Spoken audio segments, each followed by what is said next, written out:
Janasena party మండల కార్యదర్శిపై దాడి పరామర్శించిన గుంటూరు జిల్లా జనసేన పార్టీ అధ్యక్షులు గాదె వెంకటేశ్వరరావు. పొన్నూరు మండలం కొండమంది గ్రామ వాస్తవ్యులు జనసేన పార్టీ మండల కార్యదర్శి అయినటువంటి గోనం ఉమామహేశ్వరరావు మరియు వారి కుటుంబ సభ్యులపై ఇతర రాజకీయ పార్టీకి చెందినటువంటి అదే గ్రామానికి చెందిన కానాల ముసలయ్య, కానాల మణికంఠ మరియు జనసేన పార్టీకి చెందిన గోనం ఉమామహేశ్వరరావు కుటుంబంపై మూకుమ్మడిగా కర్రలతో, ఇనుప రాడ్లతో దాడి చేయటం, గాయపరచటం, తల పగలగొట్టడం జరిగింది.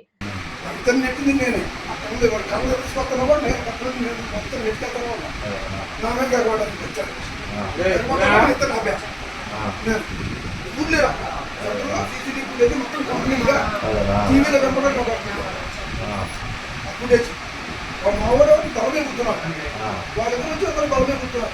ఆ బొమ్మ కదా కూర్చున్నాడు. ఒక ఇల్లు పడ్డాడు. నేను పడగానే ఇంటి జాయిన్ మీరు బయట పెడితే మా అబ్బాయి చచ్చిపోతాడు బట్టి ఆల్రెడీ పట్టాలు కొడుకుని ఉన్నాడు. మీకు దండం పెడతానమ్మా, కాళ్ళను కొట్టి చేతులను కొట్టి అని చెప్పి బతిలాడి బయటికి రానియకుండా చేశారు. ఆ మాట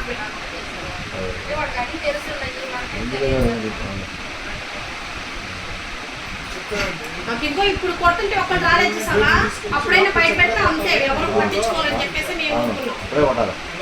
అయితే నేను అక్కడ నాయకులకి ప్రమాణం చేస్తూ చదువుతున్నా, వాళ్ళు పుట్టించిన మాటలకి చెప్తున్నా నేను.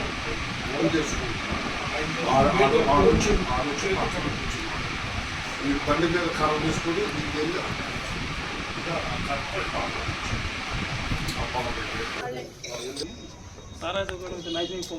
మనాళ్ళు ఎక్కువ ఉంటాయి బట్టలు.